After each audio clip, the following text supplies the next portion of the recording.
Okay.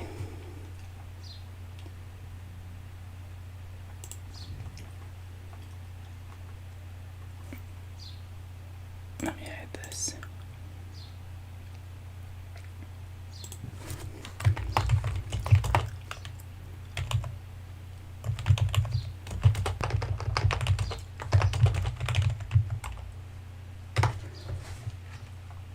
Okay, hold on. Let's see. Let me go here. Content. Live. Here. Shareable link. Here we go.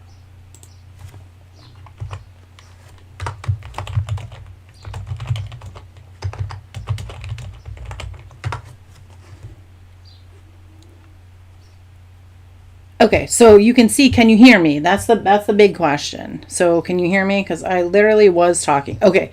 All right, perfect. So, okay, phew. I don't know what happened there. All right, so I am going to just restart from where I was. All right, so I had this all ready thinking I was going to be in better shape, but it, you know, the things didn't quite work out. Okay, so here we are. I was reading all the chat and thought I was literally answering questions. So thank goodness, here we are. So we're at 7:15, so we started a little late. So I am going to go a little bit past 9 to kind of understand. Okay, so thank you for being here, and hopefully I'm going to answer a bunch of your questions. Okay. So one thing that I want to talk about first is just 2 types of questions that I see a lot on the exam that are like gifts wrapped up like with a bow, presents. Okay. So when you see a question that says compare, all right, so almost every exam has more than one of these types of questions. When it says compare, there are only 3 possible answers: that it's greater than, less than, or equal to. Okay, so all you have to do is identify the first thing in the question, and where it says the word to, stop, that separates from the second thing, and then decide which one is greater, which one is less, or are they equal. Okay, so this one, obviously in the third shell, the energy is greater than in the first shell. Okay. The next kind of question is an in terms of question. An in terms of question is not as much wrapped up in a bow, but pretty much. So whatever it says after in terms of, yep. So in this case, particle size, right? Yeah, I know it's telling me that it's being a little laggy. So hopefully it improves. It just kind of said it got better right now. So it says why the rock particles are trapped by the filter paper. So why this is a gift is it literally tells you that the particles are trapped by the filter paper. And you just have to say why, and your answer has to talk about size. Exactly. The rock particles are too big. Perfect. Beautiful. That's exactly the answer they want. Okay. When I did review yesterday, I stopped at table L. So we're going to look at table M. This is probably one of the easiest reference tables if you remember just a little thing, okay? If a number is below here, so like it could be 1 or 2 or even 3, okay? It will be the first color listed. If it is above the second number, it is going to be the second color. Okay, so when we look at some examples, that should help it make sense. Okay, so what is the color of the indicator methyl orange? So you find methyl orange when the pH is 2. Well, 2 is right here. That's below the first number, so it's red. Okay, that's simple. Okay, when it's in between this range, just so that you know, that means really close to 3.1, it's red. And really close to 4.4, it's yellow. And in between this range, it's a little like orangey because red and yellow literally make orange, but they're not going to ask you about the range, okay? Oh, thank you so much. I am hoping that you do well, okay? So hopefully all this review helps. So what if it's 5? Okay, perfect. So 5 is over here for methyl orange. 5 is above 4.4, right? So if it's 3.5, they literally won't ask you, okay? Because it's in this range, and we can't be for sure. It's going to be reddish, yellowish, okay? And they won't ask you, okay? They're only going to ask you below the first number or above the second number, okay? But really close to 3.1, it's mostly yellow. And really close to 4.4, it's mostly red, okay? Yes, I will do Lewis dot diagrams when I get to the periodic table because the information is there, okay? Yeah, and I will talk about bonding there too, okay? They could ask you a number, like they could say, give an example of a pH where methyl orange would be red. They just don't typically ask a question like that. Okay. Yep, I will do titrations too. Yes, they will always literally say indicator for sure. Okay. So which indicator is yellow in a solution with a pH of 9.8? So what you do is you look and you find any indicator where it has a possibility to be yellow. So there we have 4 possible answers, right? And then you got to find where 9.8 is. So 9.8 is here, 9.8 is here, here. It's literally on this side for every single one of the indicators, right? So yes, absolutely. Methyl orange is the only one where 9.8 is going to equal the yellow color. Yep, perfect. Okay. Yep, I will get to all of it because I'm going to go through a lot of stuff related to each of the reference tables, and I will do combined gas law. Here's a little bit about a titration, okay? Yep, I am going to do some problems with each of the equations, okay? So which indicator is used most often in titrations? So it's the one that's going to be talked about. Oh, thank you. I'm glad it helps. Okay. It's phenolphthalein. Okay. That's the one you're using most often in a titration. Okay. And then it says a compound whose water solution conducts electricity and turns phenolphthalein pink. Okay. So first it says a solution conducts electricity. That by definition means an electrolyte. Okay. And an electrolyte is either an acid, a base, or a salt, okay? And if they told me an indicator, then it's either an acid or a base. Phenolphthalein is pink. Well, phenolphthalein is pink, right, when it is a base, okay? So now I have to look at this list and determine what's a base. Well, don't make it harder on yourself. You know what? You have this reference table. You better be using it on the exam. And that is, you're going to look at the bases, and literally that one is right there. Do you see NaOH? Yes, exactly. So it has to be a base. And NaOH is the one that's listed in table L. Okay. Yep, exactly. You just go straight to table L. Yep, exactly. Perfect. Okay. And now it says which solution in the data table could be 0.1 molar NaOH. Okay, so NaOH we just determined was a base, correct? So what color was phenolphthalein when it's a base? Pink, right? So that means this gets crossed out.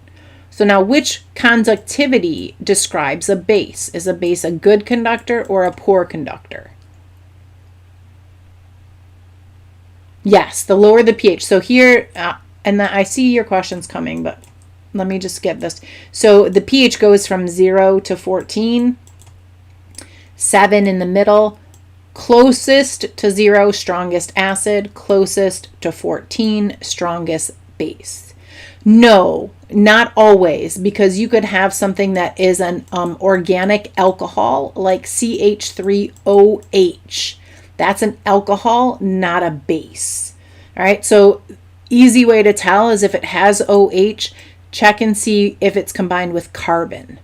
If it's combined with carbon, it's going to be organic. If it's a base, it's going to be OH with a metal. All right, so the thing in front is going to be a metal. Okay. All right. So a student was studying pH differences in samples from 2 Adirondack streams. The student measured a pH of 4 in stream A and a pH of 6 in stream B. What color is bromothymol blue in A? So A has a pH of 4. So find bromothymol blue. Find where 4 is. which is over here, right? Perfect. It is yellow. So bases and acid, one is more conductor than the other. The only thing that's going to affect conductivity is the number of ions. So if it has more ions, it will be a better conductor. So an example would be if I have a concentration of 1.0 molar and a concentration of 2.0 molar, and these are both NaOH, right?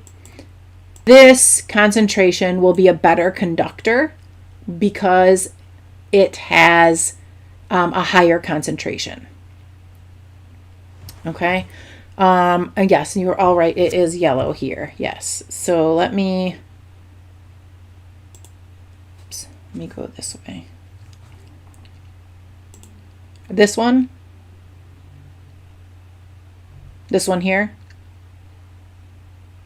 Okay, so you should know that there are several things that are conductors, metals, but this is not about metals, okay? We found that this was a base by looking at table L, okay? And, okay, that's a good question, but about how do you know if it's good or poor? So I'll kind of help you with that. So if it is an acid, a base, or a salt, it is a conductor. Okay. If now let me pull up the reference table. On table L, okay, this base right here at the bottom, the one that's the oddball, that's not an OH, that one is a weak base. So it is a weak conductor. Everything else with OH is going to be a strong or good conductor.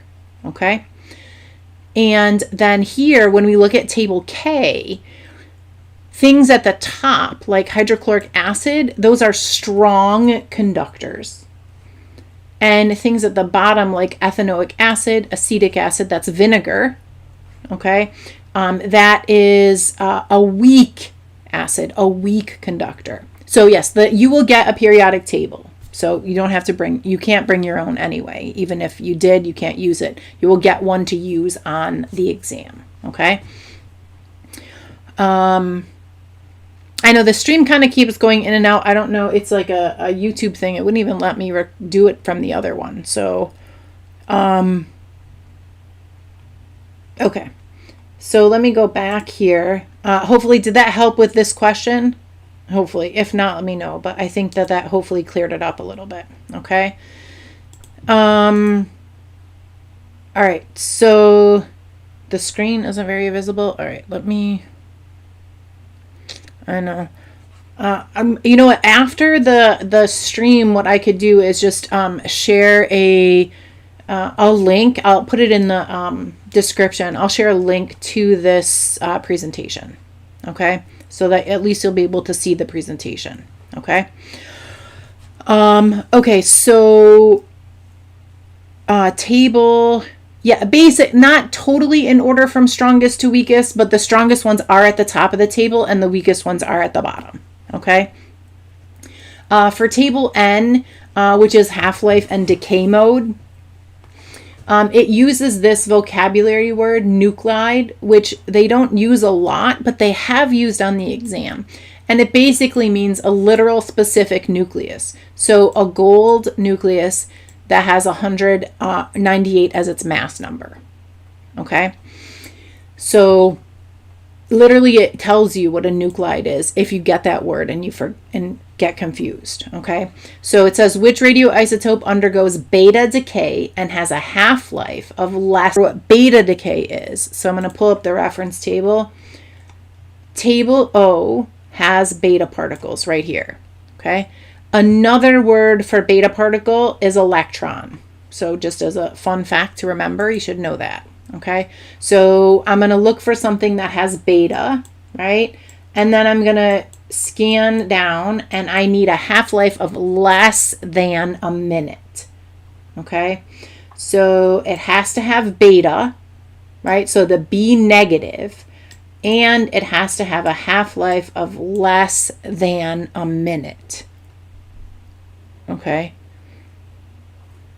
I know I don't really know what is going on. I can't the transmission rate keeps changing. So I will put a link. All right, so I will put a link to a to this PowerPoint in the description once we finish. Okay, so at least you'll be able to see it better.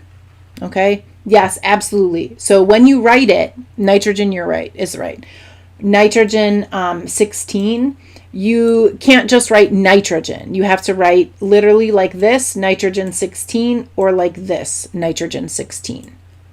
Okay, so a beta particle and a positron. Yes, the video, once the live finishes, the video will kind of process, but you'll be able to watch the video right away. The chat takes a while to load in, but the video pretty much is available right away. Okay, so the difference between beta particle and positron, you literally look at table O. So they are almost the same, except for beta particle has a charge of -1, which is the bottom number, and positron has a charge of +1.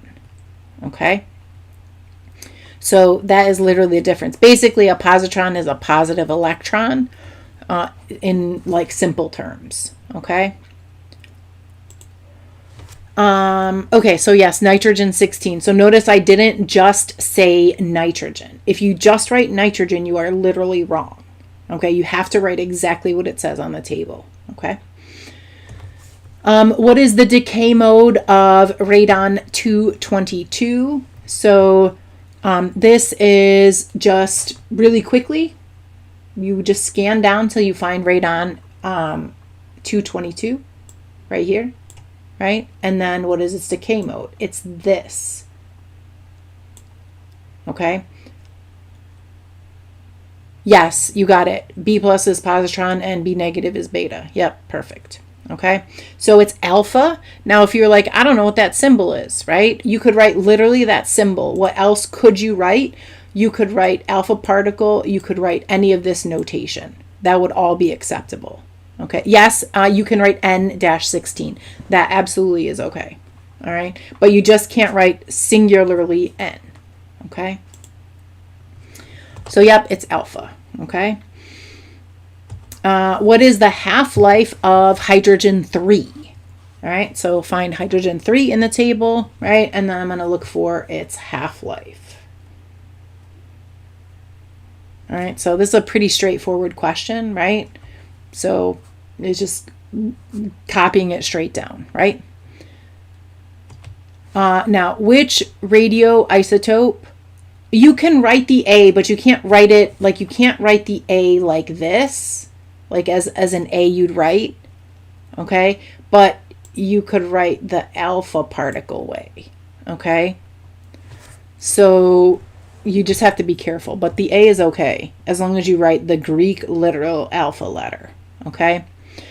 And then which radioisotope is useful for determining the age of the Earth? Now, these are the exact radioisotopes that you need to know what they do. Okay. So I'm going to go through what they do, and then that may help you figure out what the answer is. Okay. Carbon-14 is used to date things that used to be alive. Why? Because carbon is in organic compounds, and organic compounds come from things that used to be living. Okay. Iodine 131, like I always exaggerate it with my students. So I say iodine is for your thyroid. Okay. So it's used for your thyroid. Uranium is used to date rocks and minerals. And cobalt 60 and technetium 99, which are usually the only other two that they ask about. So sometimes it's technetium 99. Those are both used for cancer. Yep. So you just have to know these three. So what I suggest people do is know carbon-14 for things that used to be alive, like trees, like bones, like animals, like people. Iodine 131 for your thyroid. Uranium 238. Sometimes they'll ask a different uranium, like 235 or something. Still the same concept. It's going to be for rocks. Okay. And then if it's not one of those three, it's going to be Cancer. Okay? So you just have to know it. There's no way to find it out. You just have to know it. So the age of Earth is based on rocks, right? So I am going to go over polarity. So yes, I saw that. And let's see. So you cannot write the like a lowercase b, just to answer that question I saw. You cannot write a b negative like this. It's got to be this funky Greek b. Okay? All right. Yeah, basically there's not a curve. So you have to get a 60%, a 50 out of 85. So this is a tiny curve. All right. And okay, so I think those are the ones that I saw. Okay. Yeah, a small curve makes it harder for you to get a passing grade. Okay. Positrons are spontaneously emitted from the nuclei of which one of these? So you just basically find each one and look for a positron. So do you remember we just covered what positrons looked like, right? So positron down here at the bottom. In table N, it's going to look like this. The Greek lowercase b, a beta, with a positive sign. Okay. I will do titrations when I do the chemical formulas. Okay.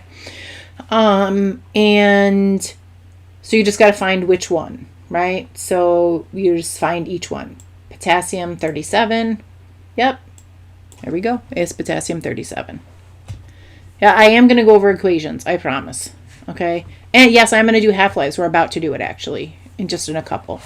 Alpha particles are emitted during the radioactive decay of which one of these? So you just go down the list and find which one has alpha particles. And remember, alpha particles is the Greek alpha letter. And yeah, sometimes they do let people appeal. Sometimes it works. Sometimes it does. Sometimes they want you to take the exam at least twice before they accept an appeal, just as a side note. Okay. I am going to go over titrations. Equations, yes, I can go over. All right. So do you see which one is of these is alpha? Well, when you go through the list. Yep. Exactly. It is radon 222. Okay. So just for equations, just because you kind of asked this right now, so what I'm going to do, because I don't think I have equations in here, so I'm going to go over some equations before I continue on here. But it's going to be a lot easier if I type it, because writing with the little trackpad, it's writing a lot of words is really hard. Okay, so what I'm going to tell you is first the 4 types of equations from the beginning of the year. Let me just make this bigger. I don't need it to be so tiny.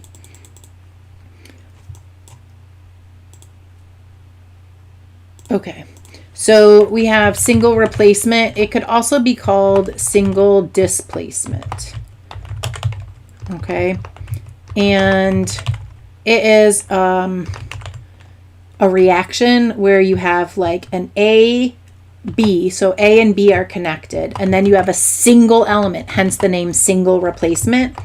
And then on the other side, they're going to swap places. So we're going to have AC plus B. Right? So all that happened is there was a swap of elements. That's single replacement. Okay. Double replacement, and this is also fun fact, this is redox. Okay, that's always going to be oxidation and reduction.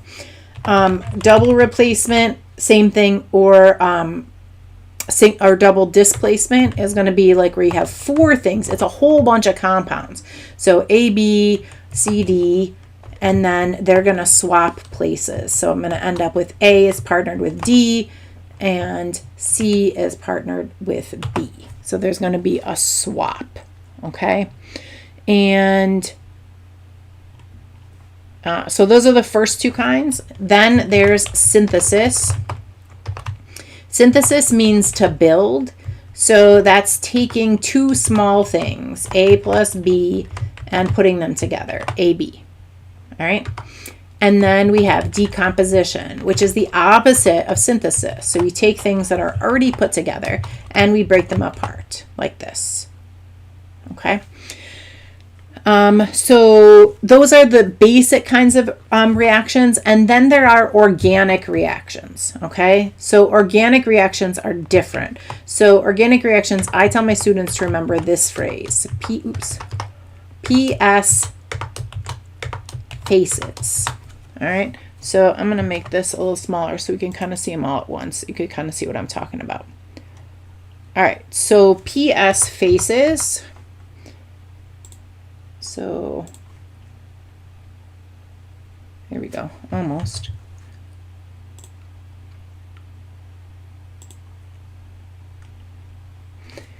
Is the way to remember the organic reactions. Now, they love to ask organic reactions.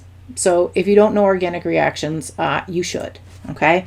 The first one is polymerization, okay? And that's making a big, huge, giant polymer. Okay, from monomers, tiny molecules. Okay, so that's polymerization. Okay, making a big one from tiny ones. All right, next thing is saponification. Saponification is making soap, and you must have a strong base in order to do it. Okay, so in order to make soap, you need a strong base. So you're going to look for something that has a you're going to look for something that has an OH and a metal, okay? So fermentation is next. Yeah, I will get to all the equations, don't worry. So fermentation is making alcohol. So you're going to look for an OH, but not with a metal. You're going to look for an organic one, all right? A is addition. So that is breaking a double bond and adding two atoms. Literally addition, right? Adding to. And then combustion, that's burning. So we get carbon dioxide and water. So we get CO2 and H2O as our products. And then esterification is E. And that you make an ester. And we will get to these compounds if you don't know what they are. And you need an organic acid plus an alcohol in order to do it. Okay, and then the last one is the other S. So there's two S's. You literally don't have to remember them in this particular order. This is just usually the way that I do it. And that's substitution. And that's switching one atom for another. So you absolutely 100% have to know the organic reactions, okay? And, you know, I am going to put a link for this in the description, okay, after we're finished, okay? I did see a lot coming in. I am going to do all the equations, so don't worry about that. And, yep, so you definitely have to know all of these organic reactions, and they like to just have it as a written question. So which type of organic reaction, and then you have to come up with the name, okay? But yes, to determine single replacement versus double replacement, we have one switch, it's single, two switches, it's double. Yes, okay. I also think about double replacement like this, that everybody is already doubled. Everything is doubled all the time. And then in single replacement, we do have some elements that are alone or single, okay? And, okay. All right, so I'm going to go off of here. I just wanted to do those reactions because I saw that question, and I know that I didn't cover it yet, and I'm pretty sure it's not coming up either. So which pair of isotopes spontaneously so what this question is saying, if they spontaneously decay, they're unstable. If they are unstable, they're here on table N. Okay. Yes, you have to write the name. Now, you do not get marked for spelling as long as they can figure it out. Okay? So spelling is not part of the grade. We just have to figure out what the word is. So if you don't know how to spell saponification, nobody's going to mark it off if we can figure out saponification. Okay? And so you just look here for this, which isotopes spontaneously decay. You got to find the two that are on this table. Okay? And then that should be, we did nitrogen 16 already before, but carbon 14 is here as well. Okay. Okay. And all right, so here's half-life because somebody had asked about half-life. All right, so what fraction of a sample of gold 198 remains after 2.69 days? So I'm going to show you how I start half-life when I'm doing it in class. So when we have, when it starts, so whatever our size sample is, I don't care if it's 100 grams or 300 grams or 1 gram, I start with the whole thing, okay? And after one half-life, I have half of it left, okay? After it, so this is half-life number 1. After half-life number 2, I have a half of a half, 1/4, okay? After half-life number 3, I would have half of a 4th, okay? Which is 1/8. And you would continue like this. Now, if they asked you in terms of percent, yeah, in double replacement, they just basically switch places. Yep.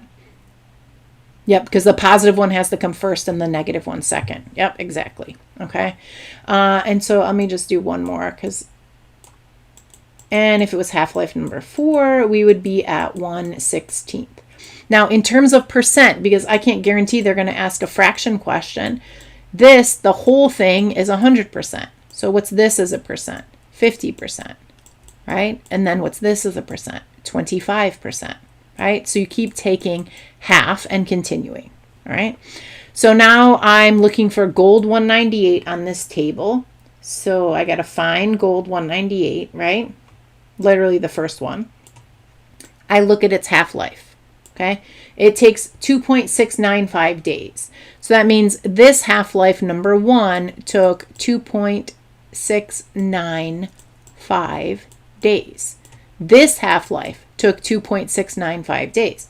This half-life, and well, okay, so they're just asking me after 2.69 days. Well, that's literally one half-life, right? So how much is left after one half-life? It should be this, right? Just half. Yep, exactly. Just half is left. So 1/8 as a percent, you're going to be at, you could keep dividing this number by 2 in the calculator because you have to have a calculator. It's 12.5%. Okay. So you just keep if you have 50, just divide it by 2. You get 25. Divide it by 2, you get 12.5, right? You get divided by 2, you get 6.25. Okay, so just keep dividing it by 2. All right, that's it. Okay, so that one is just going to be 1/2. Okay, and I think there's another question. Yeah, okay. So how many days are required for 200 grams of radon 222 to decay to 50 grams? Okay, so now they're giving me grams to start with, right? Yes, exactly. So if, okay, let me just go back to that one for a second. So yes, if it took 2 half-lives, then we would just double the half-life, and that's how long it took. Okay? Yep. So hope maybe when we do a second one, yeah, you can't have a graphing calculator, a scientific calculator. Yes, you have to have a calculator to use. Absolutely. That's like literally on the list. Okay? So this time they say you have 200 grams to start with, and it's radon 222. I'm not worried about which one it is yet. I'm going to do the grams. So watch this. I have 200 grams, right? After one half-life, right? I have 100 grams. Why? Because 200 divided by 2, I took half of it. After half-life number 2, I have 50 grams, right? Because 100 divided by 2. Now, here it says I want to get to 50. So this is where I stop, right here. Okay? And now I have to look. The half-life of radon 222 is 3.823 days. That means this half-life takes 3.823 days, right? And this one takes 3.823 days. So how long altogether did it take? Because that's what it says, how many days, right? So, well, it definitely didn't take 3.82 because that's literally one half-life. Okay? Basically, what's 3.823 plus 3.823? Okay? No, you can't bring anything electronic. So, like no AirPods, phone. It's only a separate graphing calculator. Okay? All right. If 1/8 of an original sample of krypton 74 remains unchanged after 34.5 minutes, what is the half-life of krypton 74? So this is probably the hardest kind of half-life question they can ask you. So remember, I start with 1 to 1/2, right? To 1/4 to 1/8. Okay. And what this is saying is that this whole process takes 34.5 minutes. How many half-lives did it take? 3 of them, right? So if the total time is this, and it took 3 half-lives, I'm going to divide this by 3, right? Because each one has to take a certain amount of time, okay? So it's not going to be this, because that's the whole thing. Yep, it's going to be the 11.5 minutes, okay? Okay, so write the equation for the nuclear decay of nitrogen-16, okay? So nitrogen-16, I need this number down here. So I need the periodic table. If you don't have it memorized, nitrogen's atomic number right there is 7. So it goes here. Now, everything on here spontaneously decays. So that means you just draw an arrow. You find nitrogen-16. It's a beta particle. So a beta particle, remember, you can look it up in table O, but it looks like this. And then I need the second blank, because on the exam, they're going to have this, like nitrogen-16 arrow blank plus blank. And then you got to figure it out. Okay. So what you have to know is that we treat this arrow like an equal sign. So the number on the top on this side, 16, has to equal the total on this side. All right. That's pretty obvious. That top number should be 16. Okay. For the bottom number, people always mess this one up. So be careful. Now I have to add 1 to both sides to solve for X.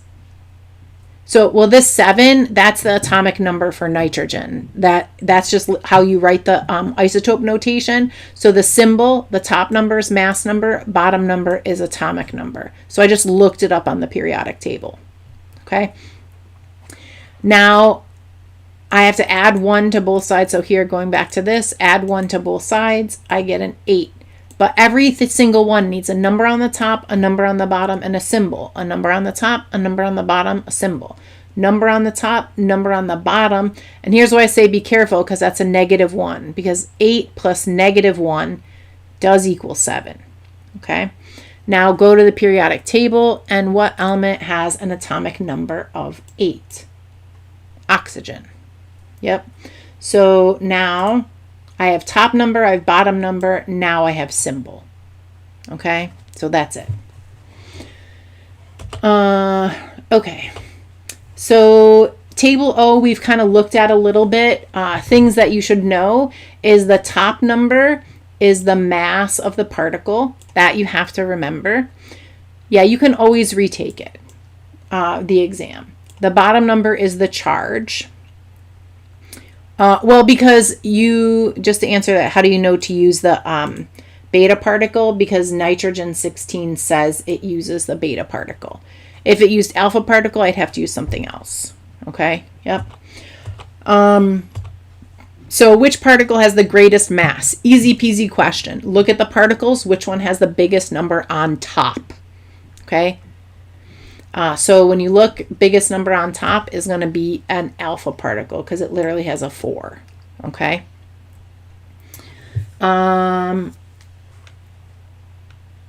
Okay, so all right, let me, if I can go back if I need to do another nuclear equation. I just want to make sure I get to the equations on the back of the reference table because those kind of create the most problems. Well, that's good that you memorized it. It just means you save some time having to look back at it. Okay, which particle has a negative charge? Easy question, right? Look at the bottom, is a beta particle, right? Which particle would not be deflected by an electric field? So they like this question sometimes with a diagram, and they will show like positive on the top and negative on the bottom, or reversed. And here's the beam of some random particle. And which one would not be deflected? Well, if it's not deflected, that means it has no charge. Because if this particle has a negative charge, it will be attracted to the positive side. If this particle has a positive charge, it would be attracted to the negative side. Okay, so yes, absolutely. Anything that has a 0 on the bottom. So it's a neutron in this case. Okay. Well, yes, the bottom number is the atomic number, but the atomic number can't be -1 or 0. So in that case, it's charge. And even when it's the atomic number, it does actually indicate charge because just really quick, here is a helium atom. This is the helium nucleus with 2 protons in it. So the charge of that nucleus is +2. So it's not wrong. Okay. Which nuclear emission has the greatest penetrating power? Okay, so the greatest penetrating power means it can get through stuff. The 3 they most often ask are these top 3, alpha, beta, gamma, and then they throw another one in just because it's multiple choice. Okay, so what determines penetrating power is mass and charge. If it has a lot of mass and a lot of charge, it doesn't get through stuff. So like a piece of paper. Here's like a plate of glass, and then here's like a big thick slab of concrete. Okay, so if I have an alpha particle, literally a piece of paper stops it. Okay, if it is a beta particle, it can go through paper, but it's going to get stopped by something like glass. So a beta particle is also an electron. And if it is gamma, it's going to go through, some of it will even get through concrete. So that is gamma, which is that really funky Y shape.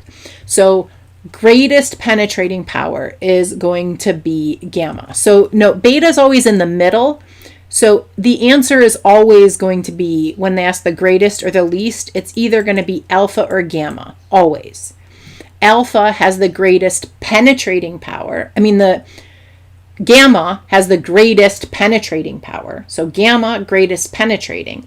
The other one that they can ask sometimes is ionizing power, and then they swap places. Alpha is the best at ionizing, and gamma is the worst. So if you just remember one and then remember they flip places. So the greatest penetrating power is gamma. Alpha is the worst. For its ionizing power, they swap places. Okay. All right. So ionizing power, greatest ionizing, that's just what I went through. That's alpha.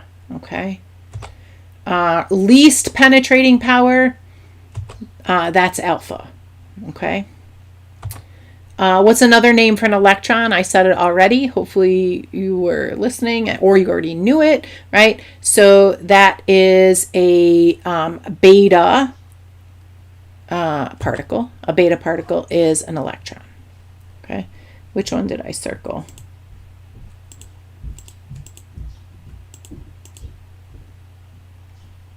Well, I was just talking about beta, and I didn't like circle it like that. Beta is just like in the middle, so it's never the answer. Like when it's greatest penetrating power, I should cross it out then. But beta is never the answer. The answer is always either alpha or gamma. So I wasn't really choosing it as the answer. I was just pointing out that it's never the answer, okay? In terms of greatest or least penetrating power. Yeah, basically a positron is a positive electron. Yep, okay? Table P, super easy. Literally just naming branches in carbon in organic compounds. Okay. Yep. Greek letter alpha. Yep.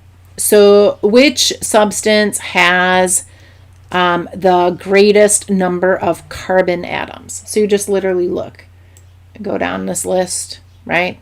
I'll be going for at least a little bit over an hour. Okay. So beta is in the middle for both penetrating power and ionizing power. Okay. So, yep, it's hex, right? Super easy, right? Literally just which one has the most. Okay. So literally I'm not focusing on table P too much. Okay. Table Q, right, is alkanes, alkenes, and alkynes. Okay. So some things that I will point out, saturated hydrocarbons belong to which homologous series? Okay, so you have to know some of the homologous series. If it says which homologous series, your answer better be alkanes, alkenes, or alkynes. It literally can't go be anything else. Okay, so which homologous series? The answer is either alkanes, alkenes, or alkynes. Yes, you are right. Alkanes are saturated. The other two are unsaturated. So that's literally the answer. Yep, alkanes. Okay. Unsaturated hydrocarbons are the other two. These two are unsaturated. Okay. How many pairs of electrons are shared between the two carbon atoms in ethine? Well, ethine is literally right here on the table. So look at the two carbon atoms. They look like this. I'll just draw it a little bit bigger. So they look like this. So how many pairs of electrons are shared between them? Well, yes. Well, now see, close. This is where they get you. They love this question. Okay. So each of these bonds represents 2 electrons, right? One from this carbon and one from this carbon. So if they asked me electrons, it's 6 electrons, but they didn't say electrons. They had this word. They love it. They love to just mess with you and throw this word in here. So the answer is 3 pairs because 6 electrons. So literally anytime they're asking about electrons, just make sure if they included the word pairs or not. Okay. So 3 pairs. Good. Lots of 3s. How many electrons are shared between the carbon atoms in ethane? Okay. So now ethane right here. So that one is here. How many electrons are shared between those carbon atoms?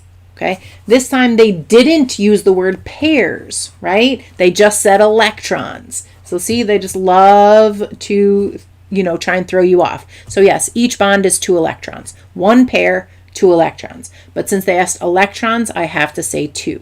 Okay. Table R. All right. So table R has a whole lot of information. Okay.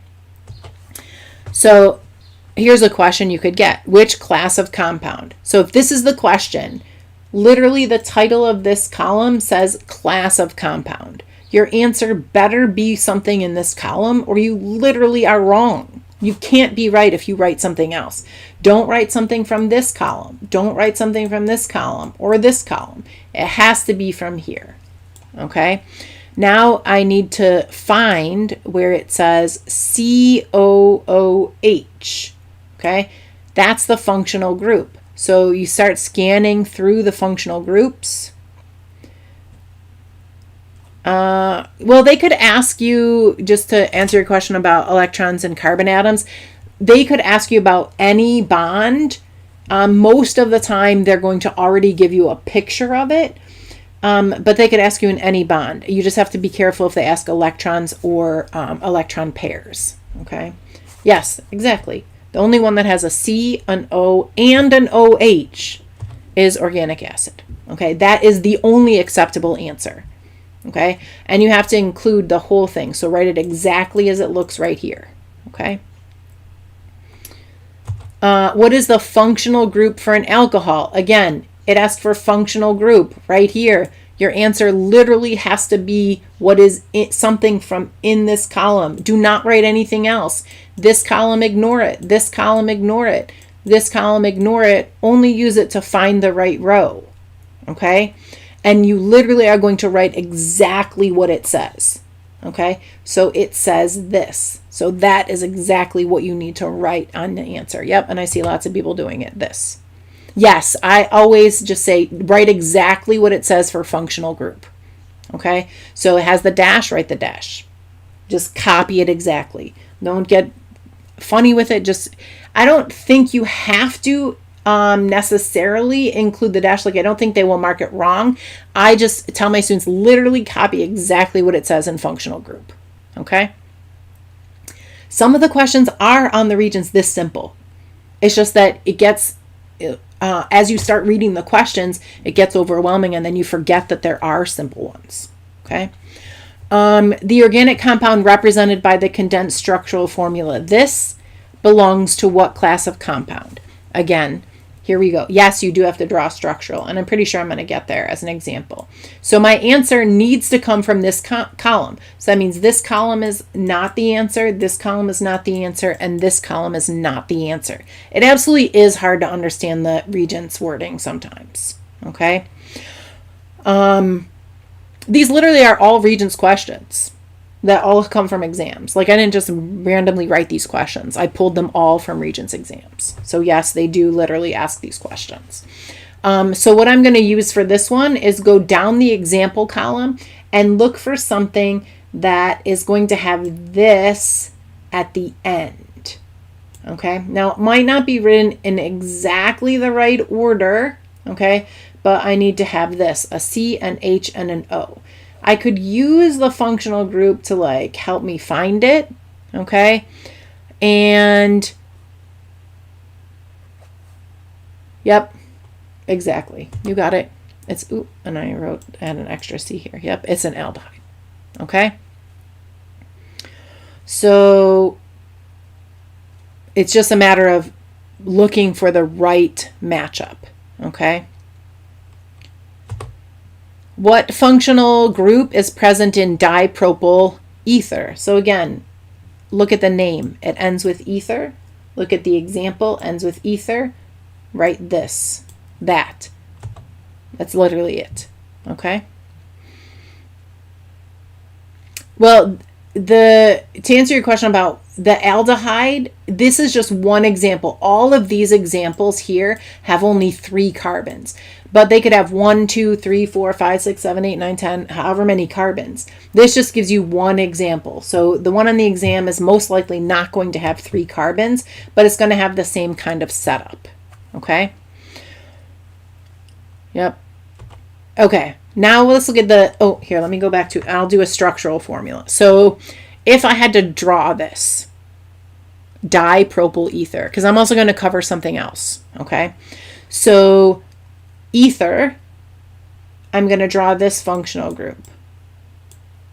Dipropyl, prop means 3 carbons. So I need 3 carbons in a chain on this side and 3 carbons in a chain on this side. This is dipropyl ether as long as I put the lines to represent where the hydrogens are. I don't literally have to write the H's, but I need the lines. Okay? We are about to get to table T. We're almost there, okay? Yeah, because literally everything is 1 point. So knowing the formulas isn't more important than knowing everything else, okay? So that's a structural formula. So literally use the guide in table R to help you. The di just means there's 2 of them. So dipropyl ether means there's 2 chains of 3 carbons. So that's one of the chains of 3. And that's the other chain of 3. Okay, so one chain of 3, the other chain of 3. Okay. All right, so the periodic table. So I'm going to kind of go through a bunch in the periodic table, and I know I said I would cover Lewis dot because I know that, well, okay, so good question. I'll go back really quickly to this. Why is it not 6 carbons? Why is it not hex? Okay, because this oxygen is in the way. So if I was counting these carbons, 1 carbon, 2 carbons, 3 carbons, I don't have another carbon. I have this oxygen in the way. So that's only 3 carbons in a chain. And then this side is 3 carbons in the chain. Okay.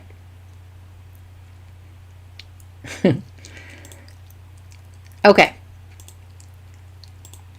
Let me go through. You should know the 2 liquids. Do you know the 2 liquids? Hopefully you do.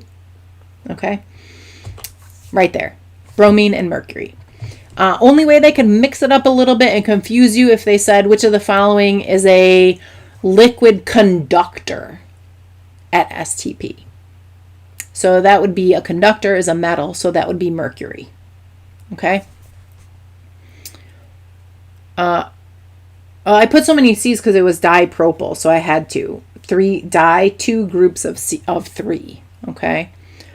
I will try to get to, once we get to through this whole thing, then I'll try and focus on what else people want me to go back over or cover also. But I want to make sure I get to the formulas. Okay. So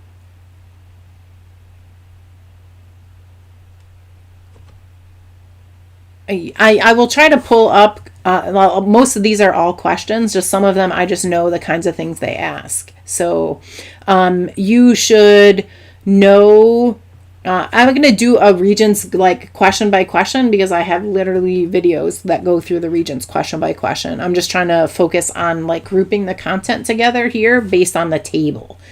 Because literally if you know the reference table, you could pass for sure.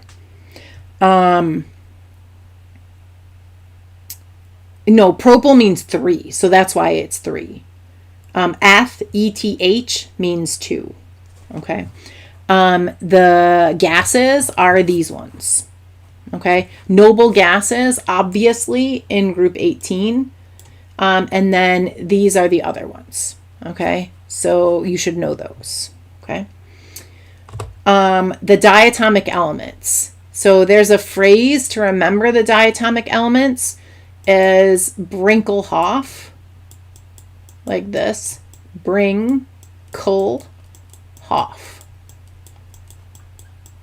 So it's these.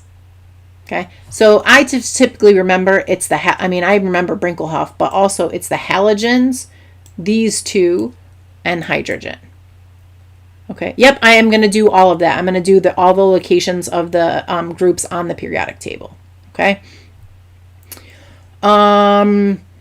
Physical equilibrium and a chemical equilibrium, it just means what kind of change it is. So a physical equilibrium, I can answer that quickly, is just like a change of solid water to liquid water. And a chemical equilibrium would be like hydrogen and oxygen gas forming water. So just the type of change. If it is a physical change, it's a physical equilibrium. And if it's a chemical change, it's a chemical equilibrium. Okay. The metalloids, which is what we were just asking, is on the staircase, this zigzag line. This is like, the dark line right here. With this exception, aluminum is not a metalloid, okay? Every other element that touches the vertical line of the staircase is considered a metalloid, the only ones that you would be asked, okay? You can use have no fear of ice cold beer as well. You can. That is another way to remember Brinkelhoff. Okay. The non-metals are everything over here. So out on the other side of the metalloids, including hydrogen. So hydrogen is a non-metal.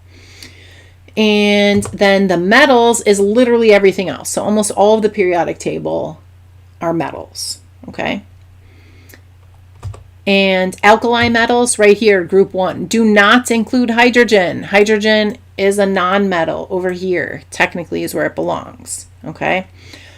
Properties of metalloids are just like a mix between metals and non-metals. So properties of metals would be their conductors. They have luster, they're ductile, they're malleable, okay? And then nonmetals would be brittle, insulators, and those are usually the two that are typically used when we're talking about nonmetals. And then metalloids are kind of in between. So they're usually called semiconductors. So they kind of conduct a little bit, but not as much, okay? And so alkali metals is group 1. These are the most reactive metals on, like literally the most reactive metals. This right here, francium, is the like metalliest metal. So it is the best metal. So if you're like, which is the best metal on the periodic table? It is francium. So if you move on the periodic table toward francium, you get more like a metal. Okay, that's important because you have to remember that. Yep, alkaline earth metals is group 2, right? And so metalloids is just literally a mixture of metals and nonmetals, okay? So they don't ask about it too specifically. They would just say which has properties of metals and nonmetals, okay? Halogens are here in group 17. And noble gases are in group 18. There's a lot of questions where they're like, which identify the answer that has a metal, a nonmetal, and a metalloid. And you kind of just got to look at the periodic table. Well, aluminum is not a metalloid. Aluminum is a metal. So this is the one exception. This is an element that touches the vertical line of this staircase, but it is not a metalloid. Aluminum is a metal. The only one that touches the staircase that is not a metalloid, okay?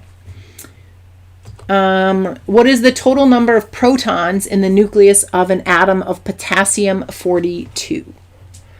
Okay. No, actually, if we just look halogens are the only group on the periodic table that have all states of matter. Gas, liquid, solid. They don't usually ask beyond that. Okay. So this, halogens, is the only group on the periodic table that has all the states of matter. Okay. So potassium, you should know potassium is K. So K, right? Potassium 42. This 42, who literally cares? Because all they're asking me for is the total number of protons. And I just look at its atomic number, right? And that's it. So it is 19. That's it. Easy peasy. This 42 up here is mass number. And we'll get to a question that deals with that. So halogen is just something in group 17. Okay. And so remember, groups, it literally has the word group on the periodic table. They go vertically. It wrote period, like it literally wrote the word period sideways because periods go like this. Okay. So 19. Yes, we don't need that 42 to find protons. All we need to know is it's potassium. All I care about is the name of the element when I'm determining protons. So if it's manganese, for example, it has 25 protons. If it is carbon, it has 6 protons. If it's sodium, it has 11 protons. Because literally the name of the element is defined by how many protons. Okay. How many occupied energy levels are in an atom of cesium? So right here, I would need to look at the electron configuration and how many different numbers are there. Well, there's a 2, right, dash 8, dash 18, dash 18, dash 8, dash 1. So how many different energy levels does it have? Okay, so well, +1 is the oxidation state for potassium. That's the charge that it's going to have in an ionic compound. So it's going to lose an electron when it forms an ion and be +1. So K does not have 42 protons. It only has atomic number of protons. Okay. So potassium loses an electron and ends up with a +1 charge. It's confusing because remember, electrons have a negative charge. So if it loses an electron, if you lose a negative, you end up being positive. I just say metals are losers. So all of these metals, all of these, they lose electrons. Okay. So 1 energy level, 2, 3, 4, 5, 6. 6 occupied energy levels. Okay. How many valence electrons does an atom of chlorine have? You just look again at electron configuration, but the last number is valence electrons. Okay. And so it's just going to be 7. So Lewis dot, right? Symbol. All right. Now I'm going to draw something over here, but this is not how I want you to draw it on the exam.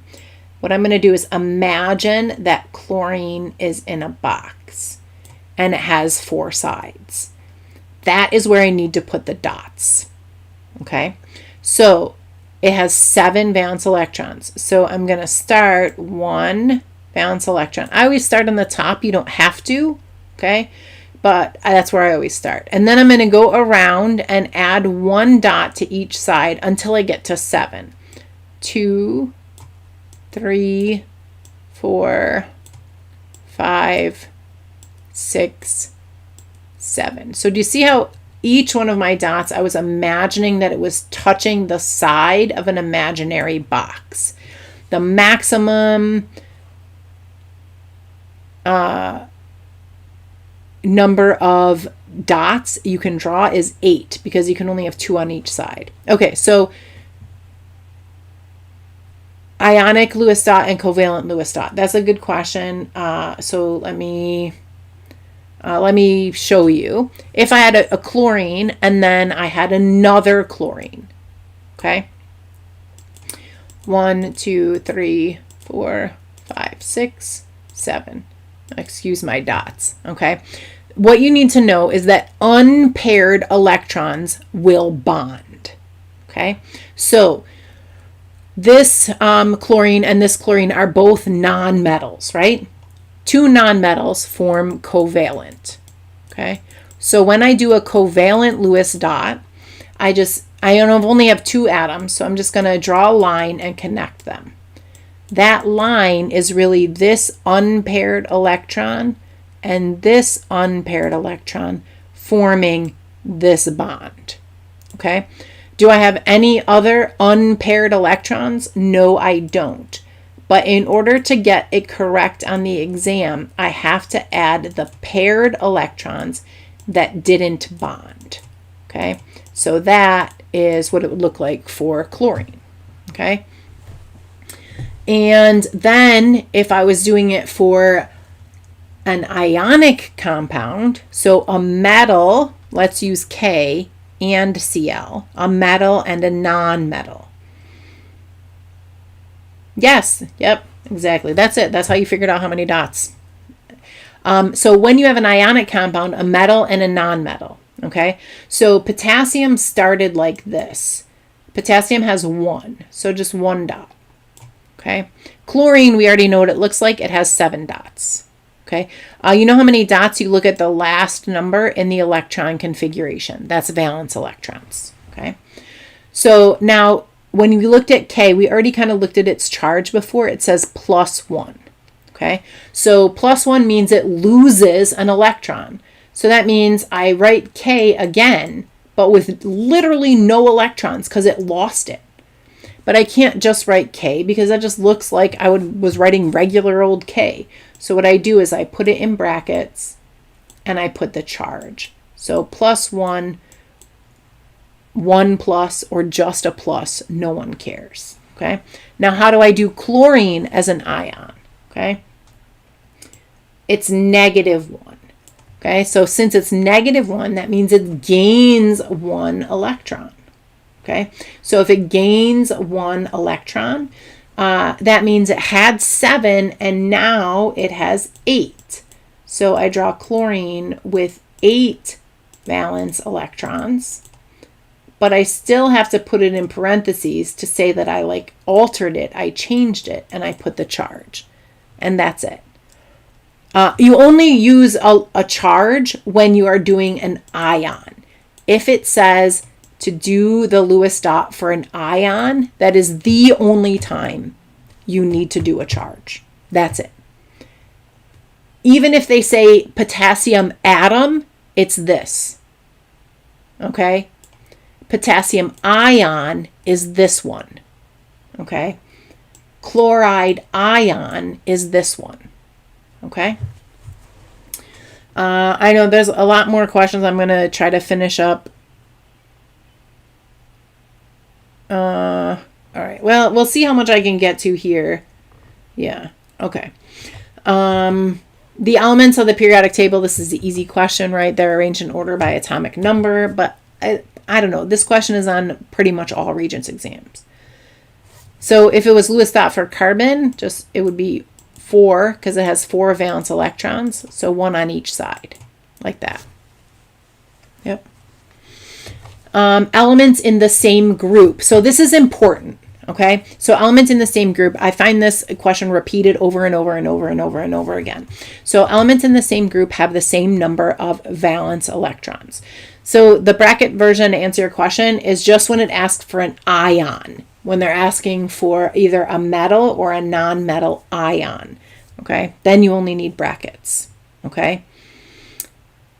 You only use the brackets if you are doing an ion. If it asks you for an atom, you should never have brackets. Okay. So because they have the same number of valence electrons, they have similar chemical properties, not the same. Lithium and sodium do not have the same properties, but they have similar chemical properties because they have the same number of valence electrons. Okay.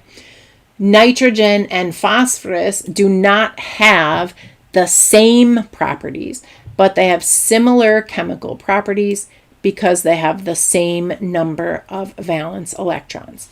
We only use, for oxidation numbers, we only use the numbers under the first one when either we are writing formulas or figuring out oxidation numbers. And we'll see if we have time to get there, okay?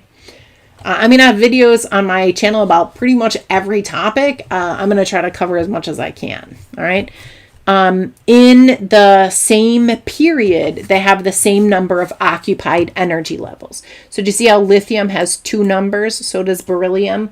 So does boron, carbon, nitrogen. They all have 2 energy levels. In period 3, they all have 3 energy levels, okay, and so on. This I already talked about. Beryllium and magnesium have similar chemical properties. So beryllium and magnesium have similar chemical properties because they have the same number of valence electrons. Good. I'm glad it's helping. I hope it's helping. I certainly am not going to be able to cover everything, but just trying to cover as much as I can, okay? Which group on the periodic table contains atoms with stable outer electron configurations? Yes, I can do sig figs really quickly. I did, because I did do it briefly yesterday, but I'll just show really quickly. Sig figs are really not as hard as they might seem, okay? If it's not a 0, it's significant. So the only time it's funky is when there are zeros. So I have 2 examples here that have zeros, right? So if it has a decimal, like this one, then I start counting from the left side of the number. I look for a number that's not a 0, okay? That's a 0, skip it. That's a 0, skip it. Ooh, right here, not a 0. And then I count that digit and every digit after it. So that's 2. If it doesn't have a decimal, I do the literal exact same thing, but I start counting from the opposite side. So this is a 0, skip it, 0, skip it. Ooh, not a 0. So count that number, and then you can't stop counting once you start. So that one has 3 significant figures. Okay. Okay. So first, I'll tell you, I'm going to do electron configuration. Yes. And stoichiometry, we probably will get to some of it. Honestly, I don't want you to stress about it too much. They barely ever have stoichiometry questions. Okay. I am going to do trends, Jaden, just to answer your question. Okay. So group 18 is stable. All right. ground state electron configuration, which is what I kind of just said I would cover. The ground state is literally what's on the periodic table. So you just find phosphorus and look it up and like, okay, that's the ground state configuration. Yes, stable is 8 valence electrons. Okay.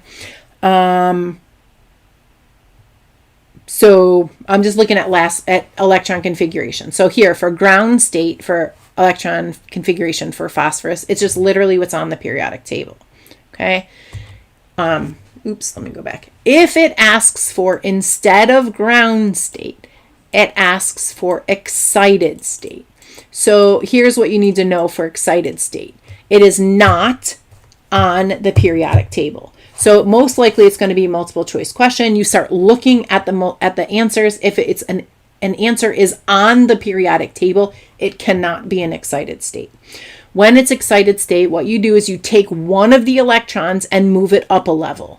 Okay, so it doesn't matter where you take it from, but I have to end up with the same number of electrons. So phosphorus has 15 total electrons. So this has to add up to 15. Okay, so I could do this 1, 8, 5, 1. That's still 15 electrons, but what I did is I took an electron from here and put it up there. I could do 1, 8, 6. No matter how hard you look, you will not find either of these on the periodic table. Okay, 2, 7, 6 absolutely works also. Yep, exactly.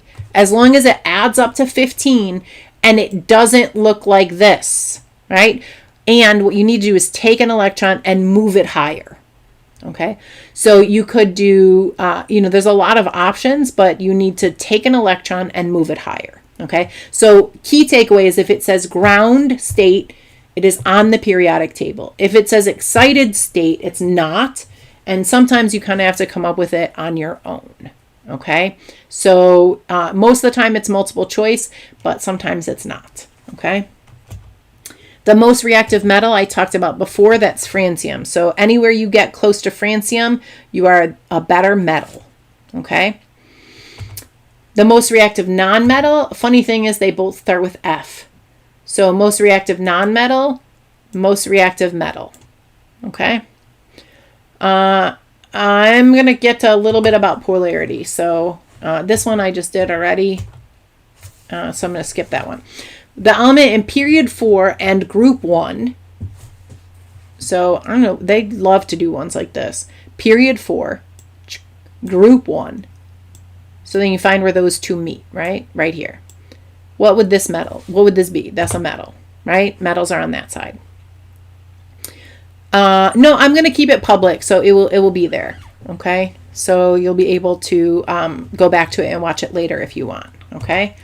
So table S, I'm going to talk about some kind of things which relates to trends. Okay. So greatest attraction for electrons. I'm not going to spend a lot of time on this. This literally means electronegativity. So you just got to know that that means electronegativity, and you look up each of these numbers, each of these elements, find their electronegativity, and then you will find out that of these, that hydrogen would have the greatest. Okay. And let's see. That was a kind of easy question. Which of these has the least attraction for elements? So again, I should say electrons. This is what I get when I try to type this too fast. That should say electrons. Least attraction for electrons, that's again electronegativity.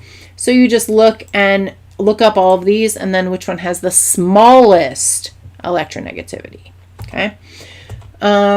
For which of these atoms in the ground state can a valence electron be removed using the least amount of energy? Well, removing an electron and energy is first ionization energy. So again, you are just looking at, I see, hopefully I can talk about intermolecular forces when we get to the types of bonding. Okay. That should be coming up. That is, you're just going to look them up and then find the lowest one, right? So these are relatively simple. You just look them up, find the smallest number. Which of the following elements in group 2 has the lowest first ionization energy, right? So I'm just showing you some examples of really simple Regents questions. You just are looking it up, finding the smallest number. Only tip that I can give you is when you look it up, so like beryllium is 900, just like literally write it next to the element. Stop trying to hold numbers in your head and then forgetting and circling the wrong answer, okay? So it's going to be this one once you go through the whole thing, okay? Compared to the non-metals in period 2, the metals in period 2 generally have larger what? So this is a trend, and this is a way they could word a trend, okay? So let's look at period 2 for a moment, all right? So here is period 2, and as metals, I have lithium, beryllium, and then let's just pick 2 nonmetals, oxygen and fluorine. Okay, so let me go back. So my nonmetals were oxygen and fluorine, and my metals were lithium and beryllium. Okay, so I find it easier when you could like actually think of actual elements instead of trying to think about it in theory. Okay, so oxygen and fluorine, right? So it's these two, right? Versus lithium and beryllium, these two, okay? So the metals have larger what? Well, let's look. Look at their ionization energies. Look at their electronegativities. Look at their atomic radii and atomic numbers. What do the metals have that's bigger? Right? So that's, you just got to look through each one, and literally it's just a matter of figuring it out, okay? Which is just going to be the atomic radius, okay? So let me pull up the periodic table. You don't have to memorize the trends, but it's helpful to know them, okay? So remember how we said francium was the, actually I'm going to pull up this one because I can write on it easier. Francium was the best metal, okay? So most of the trends, okay, well, every time you're asked, they're going to be either going across a period like this or down a group like this, okay? So as we go this way, what happens is in the same energy level, more electrons are added, okay? So more protons are added to the nucleus as well, right? This pulls the valence electrons closer. And that explains every single trend. That, if you understand that, that literally explains every trend, okay? And the same thing for going down a group. But down a group, energy levels are added. All right? So that is going to explain every trend, okay? So when I go across a period, size, atomic radius, goes down. Why? Because literally it's pulled tighter and tighter and tighter and closer and closer and closer. You don't have to memorize it though. Why? Because I could just go here to table S and look at some elements and see what happens to the atomic radius as I go across that period. Okay? And then when you go down a group, radius gets bigger. Okay. All right, I'm going to finish the trends, and then I'm going to kind of scroll back and try to answer the questions that I see in chat, okay? But I just want to kind of be consistent and talk about the trends. So that's for atomic radius. Now, if we're talking about electronegativity, electronegativity means the ability to pull an electron close. So as we go this way, electronegativity goes up. And as I go this way, electronegativity goes down, okay, as we go down a group. Because think about it, the electrons are pulled closer, so it is going to increase. And if it increases going across a period, it has to decrease down a group. Like, it can't increase both ways, right? So that was atomic radius, that was electronegativity. Now, ionization energy. Ionization energy is how much energy it takes to remove an electron. Well, if the electrons are pulled closer and tighter, the ionization energy will also increase as we go across a period, which means it decreases down a group. And then we have what else? So we did electronegativity, we did ionization energy, we did atomic radius, right? And electronegativity goes up, going this way. Ionization energy goes up, but atomic radius goes down. All right. The other thing they could ask is for non-metallic character or metallic character. And the closer you get to fluorine, the better you are as a nonmetal. And the closer you get to francium, the better you are as a metal. Okay? And, okay. I'm going to scroll back and see what question because I saw a couple that I'm going to try to get to bonding and intermolecular forces, but I did cover them somewhat, but we're going to do them here in a little bit. Just kind of scrolling through here. Okay, so comparing, I don't know if anybody answered this, comparing thermal energy, 10 grams of water to thermal energy of 1,000 grams, if they're at the same temperature, okay, then the amount of thermal energy is determined by the number of particles moving, because thermal energy is really motion. So if there are more particles, it has more thermal energy. So the 1,000 gram sample has way more thermal energy, okay? Let's see what else I saw.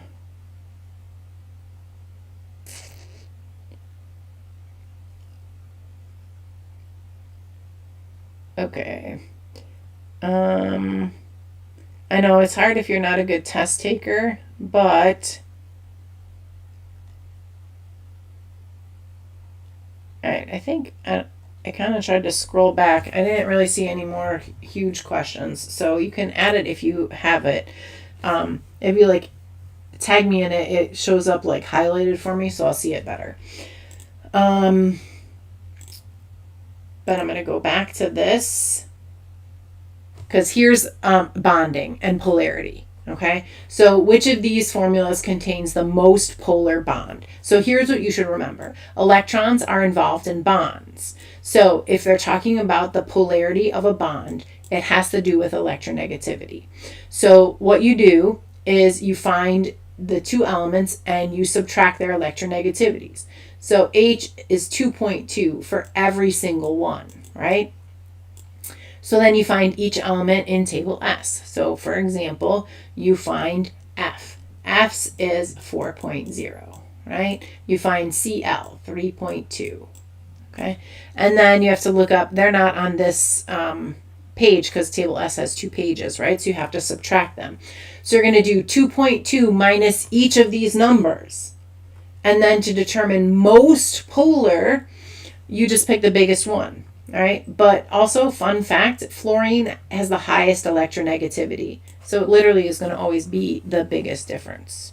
Okay, so it's going to be this one. So just in general, in terms of polarity, if we have 0 as the base, okay, and we go this way, as we move away from 0, we get more polar. Okay, so more polar going this way. 0 is non-polar for sure, okay? And then 0.4, okay, is going to be about the border, but it's not a harsh line because remember, it's like gradient. We could just get more polar going this way. And the other number, and again, using different references, they may mention different numbers. But these are the ones that I use because it's not an absolute. So greater than 1.7 will be ionic. This is going to be polar, and this would be non-polar. Okay? So yes, nuclear chemistry is on the Regents for sure. Yeah. They and it's, you know, the end of each multiple choice section and probably one of the written questions at least. Okay, it's going to be the end at each section. Okay, so this is how you do bonds. Okay, which element is a solid at STP? Well, you just got to know which ones are gases, literally, to answer this question. But I'm going to show you a trick.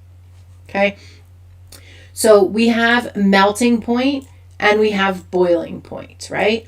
So melting point means going from a solid to a liquid, right? And boiling point means going from a liquid to a gas. It's a temperature, right? So if the temperature you're given is below the melting point, the substance will be a solid. If the temperature you're given is in between the melting point and the boiling point, it will be a liquid. And if the temperature you are given is above the boiling point, it will be a gas. Okay, so what is STP? Well, standard temperature is 273 Kelvin. And it says which element is a solid at 273. That means 273 needs to be over here, right? Why? Because that's when it would be a solid, right? It can't be in between the melting point and boiling point because it would be a liquid. That temperature can't be above the boiling point because it would be a gas, okay? So for this one, you just kind of go through, and so hydrogen, for example, well, no, 273 would be way over here. If you compare for each of them, then you will get to I2 as the answer, okay? Moles from temperature. I don't know if you can find moles from temperature if you have, unless you have a like way more information than that. Which element conducts electricity and is a liquid at STP? So that is mercury. There's only two liquids, bromine and mercury. Conducts electricity means it's a metal. Okay. Standard pressure. Which element has a higher melting point than standard temperature? Again, just literally look at melting point. And which one is higher than 273? Which of these elements has the lowest melting point? All right, I'm going to skip this question. I'm going to put the link to this so you can go back to it. This one involves density because it says a 10-gram sample of which element has the smallest volume. And it would look like literally, how could you possibly figure that out? If you get to a question, you're like, how could I possibly figure this out? I promise you the answer is in the reference table. Okay. Yes, they could ask you to do potential energy diagrams, exothermic and endothermic. I did that when we looked at table I, okay? And so what I need to do is look up the density of each of these, okay? And then figure out, because, you know, the formula is density is mass over volume, right?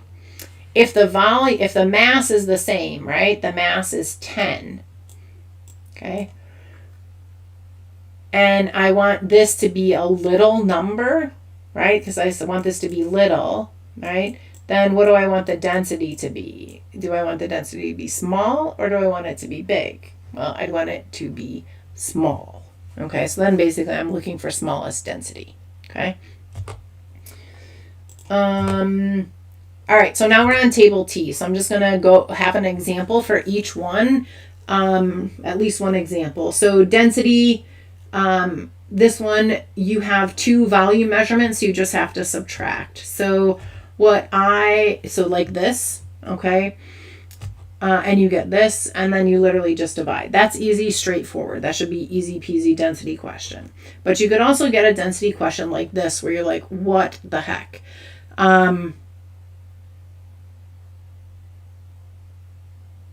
Okay, so, all right, I see a question that came in, that had me, see, the highlighted ones definitely stick out to me as they're filing through. August 2022. Do you know which question it was on the August 2022 exam? Because I have I have the New York State questions, the exams open right here. Hold on, I will look for, it was about acid. No, it wasn't this one. Oh, here we go. Okay. So I'll pull it over here. This is the question. Okay. Right here. So according to one acid-base theory, which pair are hydrogen H plus donors? Okay. So watch. You're going to want to follow the hydrogens. Hold on. I'm going to put this in, because then I can actually write on it. I can't write on it when it's in Google. Easily, anyway. So I'm going to just go back to question 50. Here we go. All right. So basically what I like to do is I'm going to follow the H plus. Okay. So look at what this has. This has NH3. On the other side, it's NH4, right? So that means that a hydrogen, it had to gain a hydrogen. So a hydrogen went from this water, right, over here to make this, okay? So that means the water was a hydrogen donor, okay? So that means this is a correct answer. This is a correct answer. So well, I know these two are wrong. Now I'm down to a 50-50, okay? Now let's look at the reverse. So that's going this way, right? So now let's look at going the reverse way. So let me switch the color. So going the reverse way, I start as NH4 and I end as NH3. So do I have more hydrogens or less hydrogens? Well, I have less. So that means what happened is one of the hydrogens moved this way. So this was the donor. So this is going to be the answer. Those were the donors. Okay. I see your question. I did go over alpha and beta particles with half-lives and decay. If we have time, I will get back to it. And then I see, hold on, this other question. For acid-base theory, do we choose the acceptor or the donor? Well, it just depends on what they ask, okay? If they say this word, Arrhenius, then they're going to look for an acid gives off H plus and a base gives off OH negatives, okay? And if it says another acid-base theory, then they mean Bronsted-Lowry, which means either a hydrogen donor or a hydrogen acceptor. Okay.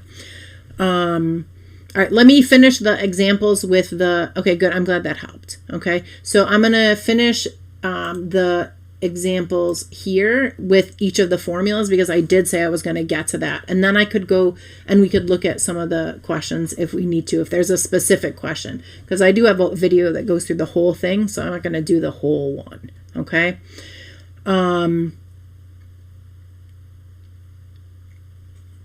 Okay. So, all right. So for this question right here, here's what you need to remember. The mass of 1 mole, because it says you have 1 mole of this, is equal to its gram formula mass.